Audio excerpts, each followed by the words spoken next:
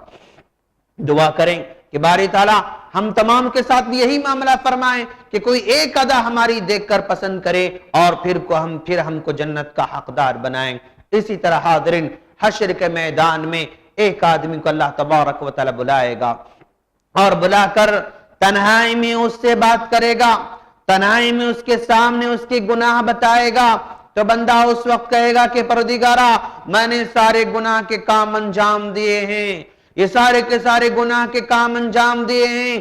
پھر اللہ تبارک و تعالی اسے کہے گا کیا تمہارے پاس کوئی عذر ہے؟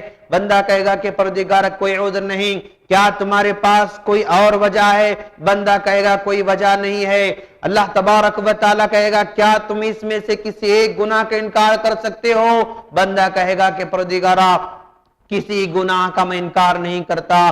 بندے کے سامنے اللہ تبارک و تعالی گناہوں کا دفتر رکھا ہے, اس میں چھوٹے چھوٹے گناہ جو ہے بتائے گئے ہیں. تو یہاں تک کہ بندہ اللہ تبارک و تعالی سے کہے گا کہ پروردگارا اور بہت سارے بڑے بڑے گناہ ہیں جن کو میں نے انجام دے رکھا ہے, لیکن یہاں پر وہ گناہ تو نظر نہیں آ رہے ہیں, وہ گناہ یہاں پر نظر نہیں آ رہے ہیں. تو اس وقت اللہ تبارک و تعالی کہے گا کہ بندے یہ سارے کے سارے گناہ تم نے کیے, میں نے دنیا کے اندر بھی ان گناہوں کو چھپا رکھا, میں نے دنیا والوں کے سامنے ان گناہوں کو آشکارا نہیں کیا, دنیا والوں کو گناہوں کے سامنے نہیں بیان کیا. لہذا آج بھی تمہارے گناہوں کی ستر پوشی کی جا رہی ہے, آج بھی تمہارے بڑے بڑے گناہوں کو جو ہے چھپا کر رکھا گیا ہے. چنانچہ پھر اللہ تبارک و تعالی اپنے کرم سے, اپنے احسان سے, اس بندے کے اقرار کی وجہ سے اس کے سارے گناہوں کو معاف کر دے گا. یہاں تک کہ حدیث میں آیا ہے کہ اللہ تبارک و تعالی اس کے چھوٹے چھوٹے گناہوں کو بھی نیکیوں میں کنورٹ کر دے گا, نیکیوں میں بدل دے گا, اور پھر اس کو جو ہے جنت کے حوالے کر دیا جائے گا. حاضرین غور کرے کہ حشر کے میدان میں اللہ تبارک و تعالی غفور الرحیم بھی رہے گا, وہ رحیم بھی رہے گا, لیکن ساتھ ساتھ وہ جبار بھی رہے گا, ساتھ ساتھ میں قہار بھی رہے گا. آپ اس خوش فہمی میں مبتلا نہ رہے کہ اللہ معاف کرنے والا ہے, اللہ غفور الرحیم ہے, جو چاہے کرتے جاؤ, جیسے چاہے کرتے جاؤ, جہاں چاہے کرتے جاؤ, پھر بھی وہ امید رکھیں کہ اللہ معاف کرنے والا ہے. یہ بھی سمجھ کر چلیں کہ اللہ قہار بھی ہے, اللہ جبار بھی ہے. ہاں وہ جتنا چاہے وہ سختی کر بھی سکتا ہے, اور اس کے غصے کا عالم اتنا ہوگا کہ آدم علیہ السلام بھی خوف کھا جائیں گے, ابراہیم علیہ السلام بھی خوف کھا جائیں گے, موسیٰ علیہ السلام بھی خوف کھا جائیں گے. اتنا غصے والا بھی اللہ تبارک و تعالی ہے. لہذا اس کے غفور ہونے پر ہی فخر نہ کریں, ساتھ ساتھ میں ڈرتے رہیں کہ وہ قہار بھی ہے, وہ جبار بھی ہے. حاضرین وہاں پر ایسے لوگوں کو ملایا جائے گا جو بلا حساب کتاب کے بخش دیے جائیں گے, جنہیں حساب کتاب کے بغیر ان کو معاف کر دیا جائے گا۔ صحابہ کرام نے پوچھا اللہ کے رسول صلی اللہ علیہ وسلم وہ کون سے لوگ ہیں جن کو حساب کتاب کے بغیر جنت میں داخل کر دیا جائے گا؟ تو اس وقت اللہ کے رسول صلی اللہ علیہ وسلم نے فرمایا ہم الذین لا یتطیرون، وہ لوگ ہیں جو بدشگونی نہیں لیا کرتے تھے۔ حاضرین، جو لوگ بدشگونی نہیں لیتے، اللہ تبارک و تعالی اگر چاہے تو ان کو بلا حساب کتاب کے جنت میں داخل کر دیتا ہے۔ لیکن بدقسمتی یہ ہے کہ ہمارے معاشرے میں آج کل بدشگونی بہت پھیلی ہوئی ہے۔ اگر گھر کے چھت پر کوا آواز دے تو ہم سمجھتے ہیں کہ کوئی مہمان آنے والا ہے۔ اگر کسی کے گھر کے چھت پر الو بیٹھ کر پکارے تو ہم سمجھتے ہیں کہ اس پر نحوست نازل ہونے والی ہے۔ اگر کسی کی سیدھے ہاتھ کی ہتھیلی کھو جائے تو ہم سمجھتے ہیں کہ کچھ ملنے والا ہے، اور اگر بائیں ہاتھ کی انگلی یہ ہتھیلی کھو جائے تو ہم سمجھتے ہیں کہ کچھ جو ہے ہم کھونے والے ہیں۔ راہ میں چلتے چلتے بلی آڑے آ جائے، ہم سمجھتے ہیں کہ اب ہمارا کام انجام جو ہے نہیں دیا جا سکتا، یا ہمارا کام پورا ہونے والا نہیں ہے۔ الغرض بے شمار بدشگونیاں ہمارے معاشرے کے اندر پھیلے ہوئے ہیں۔ لہذا جو ان بدشگونیوں سے بچے گا، جو ان بدفعلیوں سے محفوظ رہے گا، تو ان لوگوں کے بارے میں کہا جا رہا ہے کہ وہ حشر کے میدان میں بلا حساب کتاب کے جنت میں جانے والے ہیں۔ اور پھر وہ لوگ بھی بلا حساب کتاب کے جنت میں جانے والے ہیں جو اللہ تبارک و تعالی پر اتنا بھروسہ کرتے تھے کہ اس بھروسے کی وجہ سے وہ اپنا علاج بھی نہیں کیا کرتے تھے۔ بخار آ جاتی تھی پھر بھی وہ کہتے تھے کہ اللہ تبارک و تعالی اس بخار ختم کرنے والا ہے، یعنی وہ توکل کی انتہا کے درجے پر تھے۔ اگر بیماری آ جائے، اگر مشکل آ جائے، اگر کوئی حادثہ پیش آ جائے، اس کا معالجہ کرنا شریعت کی خلاف ورزی نہیں ہے۔ مجھے بخار آ جائے تو اس کا علاج کرنا یہ شریعت کی خلاف ورزی نہیں ہے۔ تداووا یا عباد اللہ، اللہ کے رسول صلی اللہ علیہ وسلم نے حکم دے رکھا ہے کہ اللہ کے بندو علاج کرتے رہو، لہذا علاج کرنے میں کوئی حرج کی بات نہیں۔ لیکن پھر بھی ایک بندہ اللہ تبارک و تعالیٰ پر اتنا بھروسہ کرتا ہے کہ وہ علاج سے بھی بے نیاز ہو جاتا ہے، تو ایسے بندوں کے بارے میں کہا جا رہا ہے کہ ان کو ان کے توکل کی وجہ سے، ان کے بھروسے کی وجہ سے اللہ تبارک و تعالیٰ ان کو جنت بلا حساب کتاب کی داخل کرنے والا ہے۔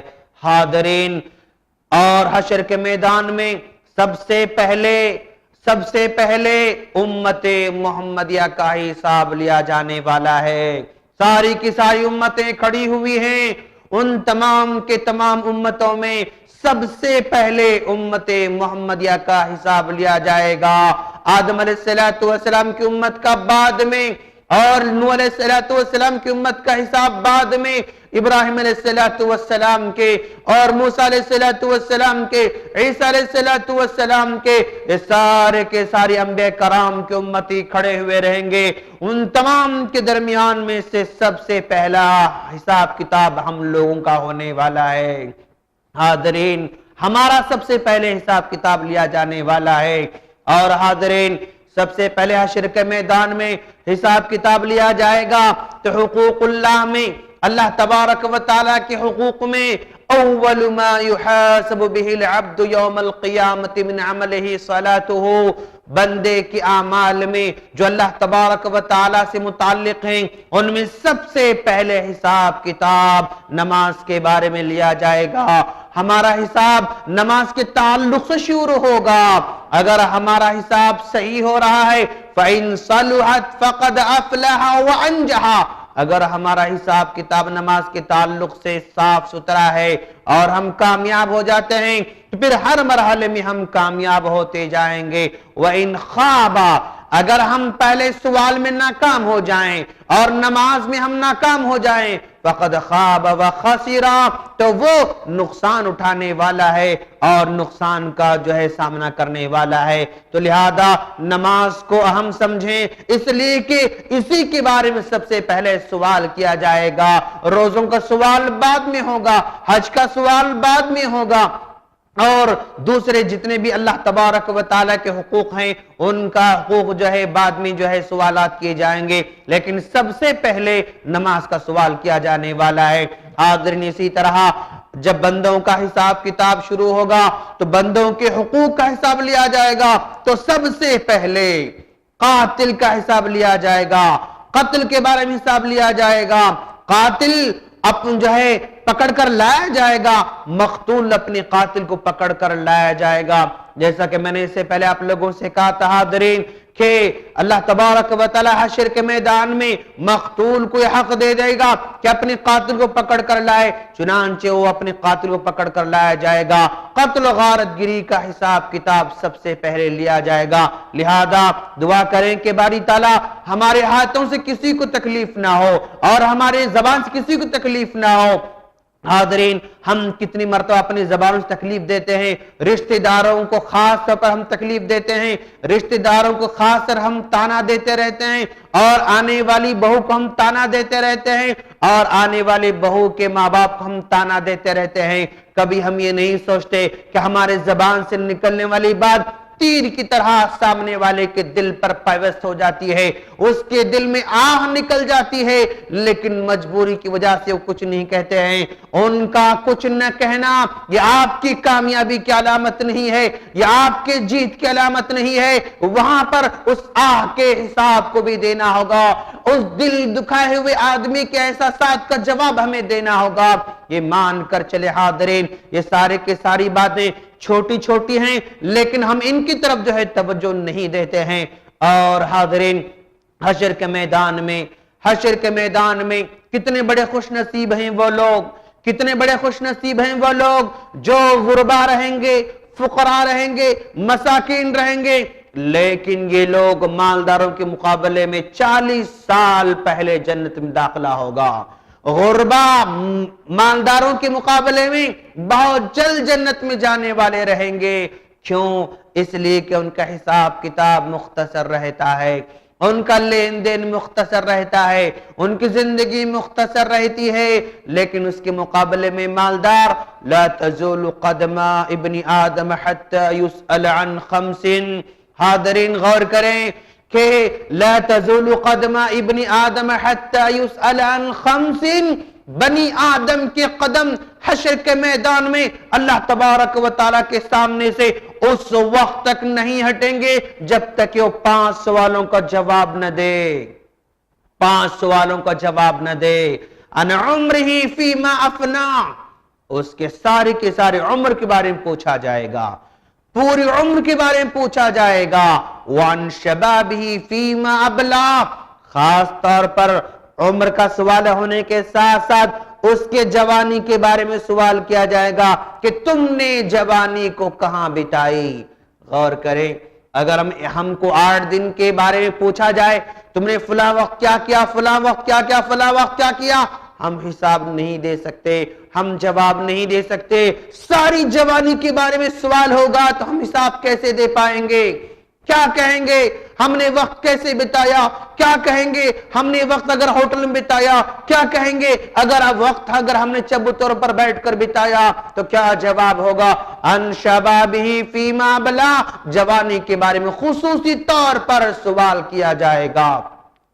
وعن مالہ من این اکتسبہ، اس کے مال کے بارے میں سوال کیا جائے گا، تم نے یہ مال کہاں سے کمایا، تم نے یہ مال کہاں سے کمایا، یہ دولت تم نے کہاں سے کمائی، یہ تجارت تم نے کیسے کی۔ جہاں جہاں صاف انکم رہتے ہیں، یہ انکم ٹیکس والا ہاں وہ ہمارے گھر پہ دھاوا ڈالتا ہے، تھوڑی سی رشوت دے دو وہ چلا جائے گا، وہ ہمارے سارے خامیوں کو ڈھانپ دے گا، وہ ہمارے سارے کے سارے کرتوتوں کو ڈھانپ دے گا، لیکن سو اتفاق یہ وہاں پر کسی قسم کی رشوت چلنے والی نہیں، وہاں پر لین دین کا مسئلہ نہیں، وہاں پر ٹیبل کے نیچے سے پیکٹ دینے کا نہیں، وہاں پر گھروں کو تحفے بھیجنے کا سوال نہیں، بلکہ کہاں سے تم نے مال کمایا اس کا جواب ہمیں دینا ہے۔ من این اکتسبہ وَأَيْنَ أَنفَقَهُ، اور چوتھا سوال یہ کہ تم نے کہاں خرچ کیے۔ حاضرین، ہم مال کو بے تحاشا خرچ کرتے رہتے ہیں، ولیموں میں جو ہے اتنے خرچ کیا، رسموں میں اتنا خرچ کیا، سانچک میں اتنا خرچ کیا، منجوں میں اتنا خرچ کیا، فضول خرچی میں اتنا خرچ کیا، کتنا ہم مال خرچ کرتے رہتے ہیں۔ وہی راستے میں چلتے چلتے ہم جو ہے کسی سگنل پر ٹھہر جاتے ہیں، کوئی فقیر آ جاتا ہے، اس کو ہم سوری کہتے ہیں، اس کو ہم معاف کرنا کہتے ہیں۔ 1 روپیہ نکال کر دینے کو بڑا بھاری لگتا ہے۔ ہم مسجد میں چلے جاتے ہیں، جمعہ کی نماز پڑھ کر بیٹھے ہوئے ہیں، سلام پھیر لیتے ہیں، سامنے سے ڈبہ گزرتا رہتا ہے، اس کو ہم ایسے ہی بڑھا دیتے ہیں، گزار دیتے ہیں، لیکن کبھی جیب میں ہاتھ ڈال کر کچھ جو ہے روپے ڈالنا ہمارے پاس گوارا نہیں ہوتا۔ اپنی ذات کے لیے، نام و نمود کے لیے، اپنی تعریف کے لیے، اپنی شہنشاہیت کے لیے ہم شادیوں بے تحاشا خرچ کرتے رہتے ہیں، کھانے پینے بے تحاشا خرچ کر دیتے ہیں۔ ایک بچہ ہمارا رونے لگ جاتا ہے، کم سے کم 10 روپے کا چاکلیٹ اس کو دلا دیتے ہیں، لیکن کبھی 10 روپے نکال کر مسجد کے ڈبے میں ہم ڈالنا پسند نہیں کرتے ہیں۔ چوتھا سوال جو کیا گیا تھا، وَأَيْنَ أَنفَقَهُ، تم نے مال کہاں خرچ کیا، کہاں سے کمایا؟ الگ سوال، کہاں خرچ کیا تم نے، اس کا سوال۔ وَعَنْ عِلْمِهِ مَاذَا عَمِلَ فِي مَا عَلِمَ، پانچواں اور آخری سوال حشر کے میدان بندے سے جو کیا گیا، اس کے علم کے تعلق سے کیا گیا۔ تم نے کتنا علم حاصل کیا اور تم نے کتنا عمل کیا۔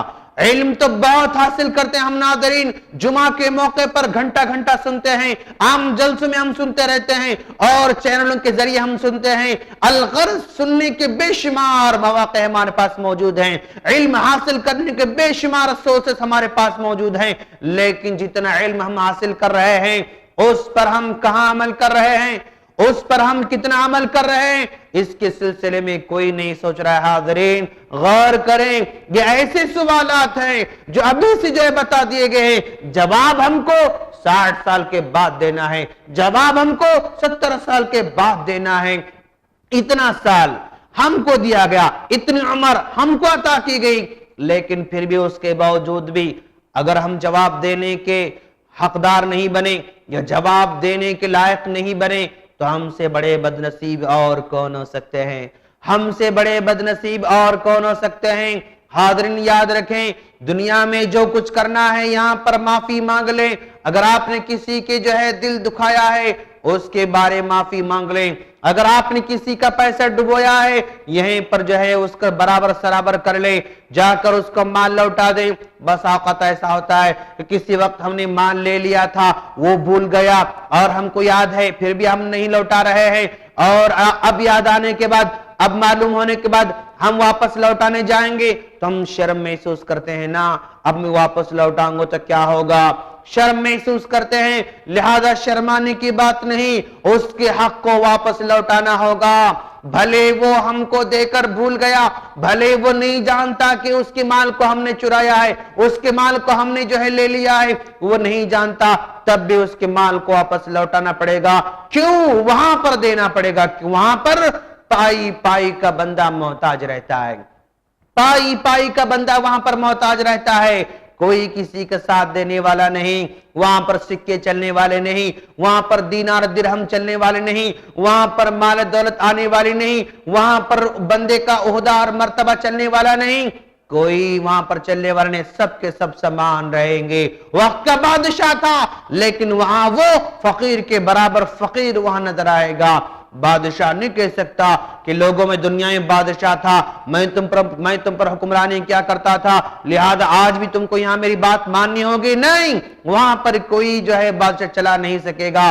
بہت بڑا کٹھن مرحلہ ہوگا، بہت بڑا کٹھن مرحلہ ہوگا۔ نیکیاں لے کر جاؤ، وہی وہاں کا سودا ہے، وہی وہاں کا بازار ہے، وہی وہاں کی خریداری ہے۔ مختصر اللہ تبارک زندگی ہم کو عطا فرمائی ہے تاکہ حشر میں کام آنے والی چیزیں لے کر جائیں، لیکن یہاں آنے کے بعد انسان بھول گا اس کو پلٹ کر واپس جانا ہے۔ یہاں کر ہم بھول ہی گئے، واپس لوٹ کر جانا ہے، حساب کتاب دینا ہے، ہم نے کتنا کمایا ہمیں خود پتا نہیں، اور اپنے سینے پر ہاتھ رکھ کر سوچیں ابھی اسی وقت اگر ملک الموت آ جائے، اسی وقت ہم سے سوال کرے، دنیا میں سوال کرے، آخرت میں جاننے کے بجائے دنیا میں ہم سے سوال کرے، تم نے 30 سال کی زندگی بسر کی، 40 سال کی زندگی بسر کی، ذرا حساب تو بتاؤ صحیح، تمہارے نمازوں کا حساب ذرا دو، تمہارے علم کا حساب دو، تمہارے مال کا حساب دو، کہاں سے کمایا، کہاں خرچ کیا۔ اسی وقت اگر اللہ تبارک و تعالی روح قبض کرنے سے پہلے اگر ہم سے سوال کرے تو کیا ہم اس کنڈیشن میں ہیں، کیا ہم اس پوزیشن میں ہیں کہ ان کو جواب دے سکیں؟ اللہ کی قسم دوستو، ابھی اگر ہم سے سوال کیا جائے، روح قبض کرنے سے پہلے اگر ہم سوال کیا جائے تو ہم جواب نہیں دے پائیں گے، نہ اپنے نمازوں کی جواب، نہ اپنا نمازوں کا جواب دے سکیں گے، نہ اپنے مال کا جواب دے سکیں گے، نہ اپنے خرچ کرنے کا جواب دے سکیں گے، نہ اپنے عمل کا جواب دے سکیں گے۔ تو لہذا یہ مان کر چلیں کہ ایک دن آئے گا، وہ دن پوچھے جانے سے پہلے یہاں پر اپنے آپ سے پوچھو، رات میں سونے سے پہلے اپنے آپ سے پوچھو، کیا آج میں نے کیا کام کیا، میں نے کس کا دل دکھایا، میں نے پیسے کہاں سے کمائے، میں نے کہاں خرچ کیا۔ اس کے بعد روزانہ محاسبہ کرتے رہے۔ حاسبو قبل ان تحاسبو، اپنا حساب لو قبل اس کے کہ کوئی اور آ کر تمہارا حساب کتاب لے۔ اور ہمیشہ دعا کرتے رہیں کہ باری تعالیٰ ہمارے جو ہے حشر کے میدان کے حساب کتاب کو آسان بنائے۔ حضرت عائشہ صدیقہ رضی اللہ تعالی عنہ ہمیشہ وہ دعا کرتی تھیں، اللہم حاسبنا حسابا یسیرا، اللہم حاسبنا حسابا یسیرا، باری تعالیٰ تو ہمارے حساب کتاب کو آسان بنا۔ من نوقش فقد عذب، اللہ کے رسول نے فرمایا تھا، لوگو کیا تم سمجھتے ہو کہ حساب آسان ہو جائے گا؟ نہیں، اگر کسی سے سوال ہو گیا اللہ تعالیٰ کا، سمجھ جاؤ وہ پرفیکٹ جواب نہیں دے پائے گا اور وہ عذاب کا مستحق بن جائے گا۔ اگر کسی سوال کیا گیا پھر وہ پرفیکٹ جواب دے نہیں سکے گا، پھر وہ عذاب کا مستحق بن جائے گا۔ حاضرین، آئیے ہم دعا کرتے ہیں باری تعالیٰ ہم تمام کے حساب کتاب کو آسان بنا، اور دنیا میں آخرت کا شعور لے کر مرنے کے بعد اٹھنا ہے، حساب کتاب دینا ہے، اس شعور کے ساتھ جینے کی توفیق عطا فرما۔ ہمارے لین دین کو آسان بنا، حلال کمائی کے ذریعے پیدا فرما، حرام کمائی کے ذریعے کو تو روک دے، زبانوں کی حفاظت فرما، ہاتھوں کی حفاظت فرما، اور جب تک دنیا میں رہے نیک اور صالح بنا کر رکھنا۔ وآخر دعوانا الحمدللہ رب العالمین۔ السلام علیکم ورحمۃ اللہ وبرکاتہ۔